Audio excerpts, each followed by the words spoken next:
Hello and welcome to the home of CJ's Birds of Prey. We're here today getting through lockdown as best as we can, as with everybody else. I'm hoping you're all keeping safe. I want to take this opportunity, guys, just to introduce you to some of the family members that hopefully you've seen once before, and if you haven't, then I'll get you to introduce to you for the very first time. We're going to start off by introducing you to one of the common birds in this country, and this is Martel. Martel is one of our common buzzards. Now this is a male common buzzard, so a lot of people get very confused with Martel because he is a small common buzzard. I'll just try and turn him round for you on his perch there. He is a male common buzzard. A lot of people, when they see him for the first time, say, oh, he's too small to be a buzzard. Guys, that's because we're used to seeing them with their wings open. And in the bird of prey world, the females are larger, they're stronger, and a lot more powerful than the males. Now, buzzards vary in colour a lot, guys. And you may have been out on one of your opportunities to get exercise and have seen the buzzards flying around. These are the ones that are circling around in the sky, along with the red kite. The way to tell the difference between the two is looking at their tail. Now, the red kite has got that big fork, triangular cut out to the bottom, where with Martel here, he's got a dead straight one. Now, they do vary a lot in colour, guys. We've got one local to us, and he's almost completely white on the chest. So much so, my son, bless his heart, asked me the other day, is it an albino? Well, no, because it is still brown on the back. But he's about middle of the range as far as colour goes. But he is one of the flying members of the team. But he's having an extended holiday because of the lockdown at the moment. But we can't wait to get them flying again. Now, another very special bird that you are unlikely to see anywhere else in the country is an eastern chanting goshawk. This is Cardew, ladies and gentlemen. And she's very, very special. She is one of a kind in this country. The only time you'll ever see anything else, guys, is actually in the wilds of Africa, which is where you'll find this bird. Now, this bird has been hand-reared, so she's very playful. And you can see with her turning her head upside down and things like that, guys. This is because, as far as she is concerned, she sees herself as a human. And this year, she laid her egg, as she does every year for us. But unfortunately, not having a male around, we can't inseminate her. But she absolutely loves us. She's a bit more temperamental with newbies or anybody from outside the direct family here at home. She can be very temperamental, but when we're away from home at shows, she can be one of the comical ones of the display, because she tends to spend more time walking around than actually flying. So the flying display for her ends up more of a walking display, where we're just running around like crazy with her. But that's very natural for her, because generally she is a snake or reptile eater. She isn't a bird that would generally be catching things in the sky that much. She is much more into running around, turning stones over, looking for her prey. And now we're going to introduce you to some of the owls that we've got here at home. Now, I am only going to introduce you to 4 here today, but there are many more here at home, which are on their holidays as well, and sitting in their aviaries. Some of them have got eggs, and some of them have decided this year for the first time ever to lay an egg. At the age of 14 is Saki here, ladies and gentlemen. Now, Saki has been a member of the team for 14 years and is very rude here at the moment, turning her back towards you. She is a brown Asian wood owl, I do apologise. Saki has been a big favourite amongst people for many, many years. She has been a member of the flying team in the past, but more recently she's tending to be a little bit more stubborn now, and we tend to fly her at home more than anywhere else, just to keep her exercise. But you can see those beautiful eyes. Now, owls have 4 eyelids, ladies and gentlemen. They have the one that comes down, they have the one that comes up, and then you'll see the third one which is coming from the centre of the eye across. Now that is called a nectitating membrane, and that is there to protect their eyes. So when they go down to the kill for their food, they put their feet out, they'll strike their prey and crush it. Just in case it's not dead, they'll put their head in to bite it, but they want to protect their eyes. So that is why you'll get that third eyelid that comes across, and you can see a lot more clearly Saki, with Saki, because it's so lovely bluey grey colour on her, and it makes it a lot clearer to be able to see it. But as I said, she is 14 years old, ladies and gentlemen, and she laid her very first egg this year. We've never had it off her before, which has been really impressive and has confirmed finally to us that she is a female. We've always thought she was, but I suppose that's just reiterated it for us. So guys, here we've got Ruby. Now Ruby is a Torny Owl, and the Torny Owls are a nocturnal owl that we'll find in this country. We know she's a nocturnal owl by looking at the beautiful colour of her eyes, and you'll see that they're brown in colour. Now that is a clear indication to us that she is nocturnal. If she was a diurnal owl, she would have yellow eyes, and if she was a crepuscular owl, she would have orange. Now crepuscular means dusk and dawn, so that's where you can find the big differences. Now that is the general rule of thumb. There is a few exceptions to the rule, but generally that is the best way to work out what time of day these birds actually do any flying. Now we know we've got Torny Owls in this country because the only owl in the world that says twit to woo is the Torny Owl, ladies and gentlemen. Now it is very strange because a lot of people think all owls say twit to woo. It isn't the case at all. It is only the Torny Owl, and both males and females say twit to woo.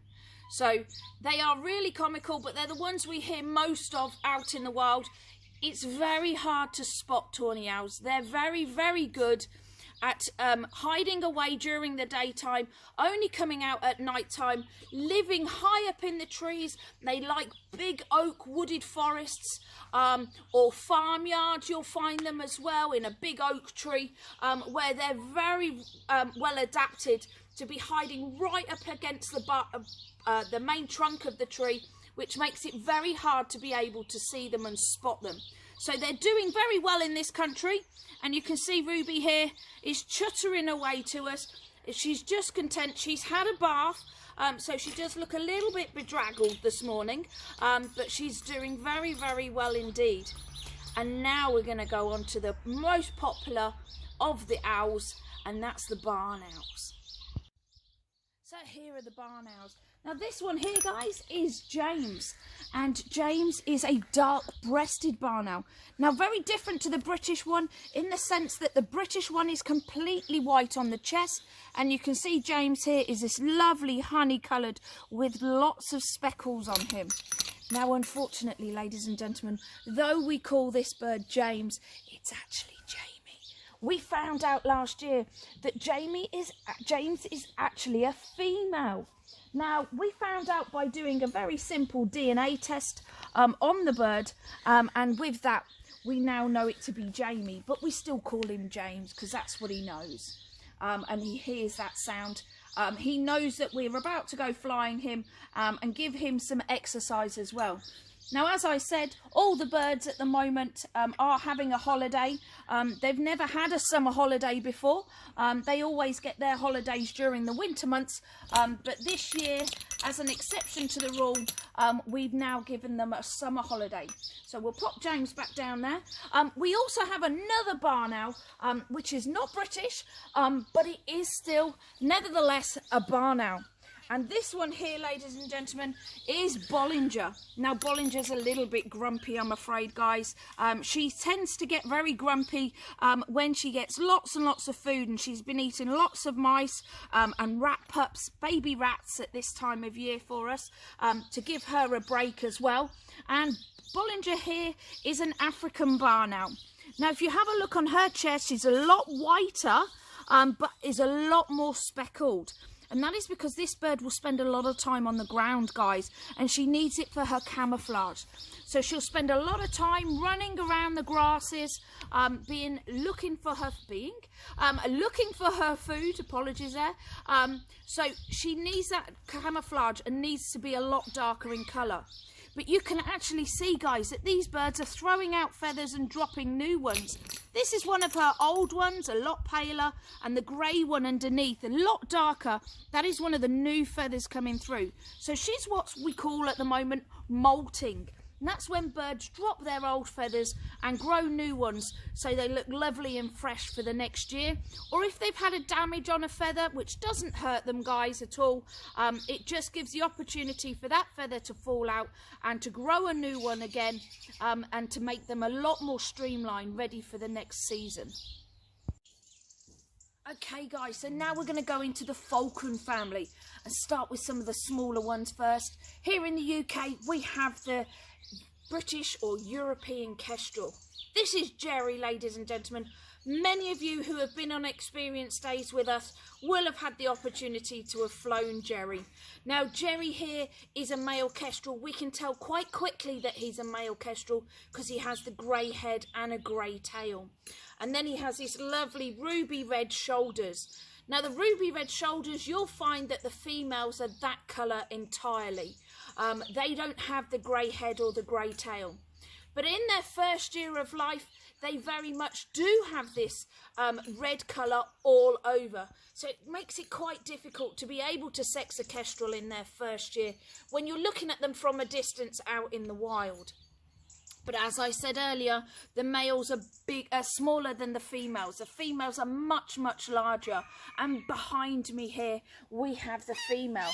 Now, this female over here is only last year's baby, so she still has her juvenile feathers. But in the wild, guys, males and females will look like this, just there is the size difference between the two of them here. But this time next year, she will have less black flecks on her, and she will go much more ruby red colour. Now, for those of you who are watching this, guys, you will notice that we've got a large netted area around me at the moment. This is purely to protect my birds while they're sitting out during the daytime, having a rest, having a bath, getting the opportunity just to sit and relax, guys. We put this netted area up here to protect our birds, not only from things like foxes, sorry, sweetheart, not only from foxes and predators, guys, from the ground, but also predators from the sky. Other birds of prey could come down here, guys, and try and take any of these birds out. So we're very fortunate that we've got this massive netted area where we can use for training of young birds, or we can use it like today, and just having the birds sitting on the lawn here, having a bath and just relaxing. If they're in their aviaries, they also have the opportunity of baths. We change their baths on regularly, so they get lots of fresh water. But as you can see here, these ones today, the only one that's actually gotten is Ruby behind me. Nobody else has actually got in the bath at all. A little bit cooler today than it has been. I know Saki always loves a good bath when it's the hot weather. But these are the two kestrels we've got here, guys. Daiquiri here is joined the team last year. She's been doing really, really well just at the end of what shouldn't have been a season, but called it a season before we got locked down. She was going really, really well for us on our experiences, on our experience days, so people can get the opportunity to handle these birds. But unfortunately came to an early abrupt end, but it does mean that she's been able to have a lovely rest here at home. So guys, we're going into the larger falcons in this family, guys. And this is a Lana Falcon here. Her name is Bowmore. Bowmore is a bird that we've bred ourselves here at home. We have got her parents in an aviary. Most of you will know her mother as Del Winnie. She's one of those birds that a lot of people get to know because I spend most of my life shouting and screaming at her to try and get her to come back because she just does her own thing in the sky. So we tried to find her a boyfriend. We tried to find for many years different boyfriends, guys, but finally we've had success with her and found a partner in a Scottish game fair. Actually, a gentleman came up to us and we spoke to us about this male bird that he had, and we introduced it to Delwynnie, and this is the offspring, Bowmore here, guys. So she's a young female. She's now 2 years old. 3 years old, I do apologise. She's 3 years old. We fly her during the summer months, not so much during the winter months at all. We tend to fly a lot of our high flyers during the summer and not during the winter, just because of the displays. Now you'll see these are on different types of perches, guys, just in case you're wondering. Falcons like to be a lot higher. They're much more relaxed when they're on a high perch. So this is actually Bowmore's perch here. So as you can see, is very much more at eye height, and it makes the birds a lot more relaxed for us. So guys, we're now going to go and have a look at the eagles. This is Jura. Jura is an African crowned hawk eagle, guys, and it's one of the very few you'll get to see in this country at all, particularly up close. Now Jura we've had for the last 5 years in the family. Now Jura came to us, guys, because unfortunately she has an eye problem that she was actually born with. So because of that, guys, she is unable to fly for safety reasons. Now that does mean, guys, that she is a static bird. So she is a bird that sits on the displays for you, or for us to be able to enjoy, where she sits lovely and proud, sitting on her perch, looking over the rest of the birds as if she's queen bee. Now Jura here is an incredibly strong bird. They are the second strongest eagle in the world, guys. They can take immense prey with the strength and power of those feet. Now the back toe is the big weapon in this game, guys. But using all 4 of her talons gives her the opportunity to take prey out a lot larger than other birds of prey, just because of the sheer strength and power that she has. Now, unfortunately, at the moment, as we're looking at Jura, she is looking a little bit scruffy, very sadly, because she's molting. Like a lot of the other birds here, her crown should be a full semicircle, but as you can see at the moment, I think we're down to about 4 or 5 feathers there, just sticking up into the air. But normally it would come round as a complete crown. And as I said, that's just because she's molting. So she looks like she's got more of a Mohican going on than a proper crown, which goes with her name. But this bird is a lovely natured bird, guys. It was very kindly donated to the team here at CJ's, and it enables us to give you the opportunity to see a very unique eagle. It's very small as far as eagles go, but incredibly strong and incredibly powerful. And so, guys, to the last bird of today, the Chilean blue eagle. Now, Blue here is one of our flying eagle, should I say, guys. He is a very peculiar bird in the sense that he's very stroppy, in the sense he hates females. He loves the male human being, but hates the females. It has been a real challenge with us trying to, or for me in particular, to try and fly this bird.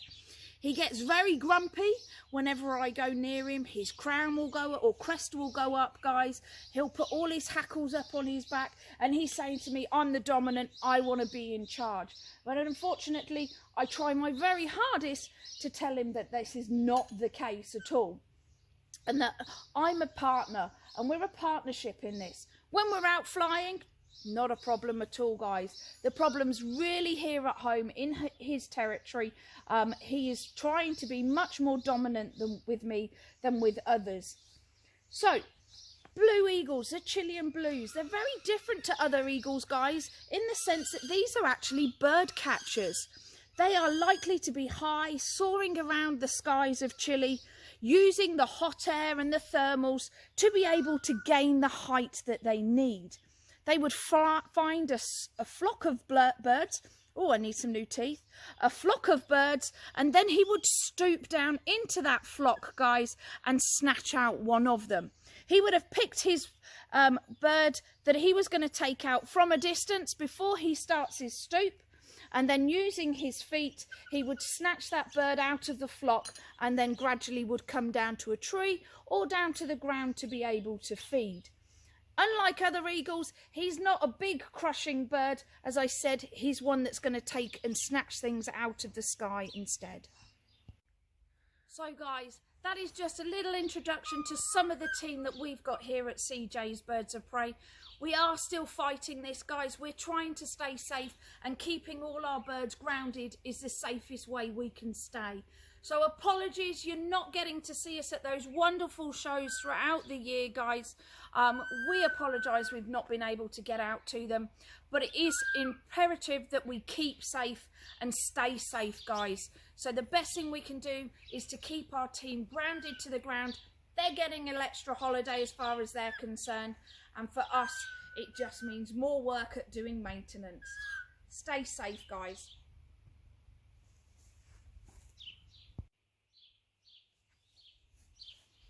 So guys, here at CJ's Birds of Prey, not only can you get to see us at the shows around the countryside, or for those children amongst you, you may well have seen us at schools as well. All over the country, there is no boundaries for us to be able to take our birds. Now, not only do we do these experience days, guys, where 2 or 3 or 4, 5, 6 of you could come and have an experience with our birds for 2 hours. In that time, you'll get the opportunity to handle the birds. Not only that, guys, we get to fly them to you as well, with a really informative educational talk. Now, we do 2 types, where you can do the whole Birds of Prey, or we do an owl specially, where we concentrate entirely on the owls, guys, and we bring a variety of them out for you to have a close educational talk. Not only that, guys, we also do our courses here at home, where you get the opportunity to learn the knowledge that you need to be able to practice the art of falconry. Now, that could include a 4-day course or a 3-day course if you're not particularly keen on the hunting side of things. So that will give you the knowledge and information, guys, but also a 24-hour line where you can call and contact us about the birds at any time, so we could help you if it was necessary. So guys, not only can you get the opportunity to handle these birds on a one-to-one basis or on our experience days in slightly larger groups, but you could also go to your business and get a team building situation where we can involve these birds and give the exhilarating feeling to your staff as well. Not only that, we do a lot of TV work, guys. If for any different situation, as long as my bird is safe, we can try and work with you guys. So we do a lot of advertising going on. But if you're looking for something special on your special day, on your wedding day, ladies and gentlemen, we can add an extra dimension to it, where we can bring the birds along, try and keep the alcohol levels lower and get the birds out flying for you. Gives the guys a complete distraction from drinking so much alcohol before they go and sit and have your breakfast with them. So there's lots of different things that we are capable and able to do for you. We are having more and more cases where people, before lockdown, I will emphasise, were asking us to go into care homes. And it is amazing to see these people's faces just light up to be able to see the animals up close. They absolutely love it, guys. So here at CJ's Birds of Prey, guys, stay safe, but we can't wait to get going again as soon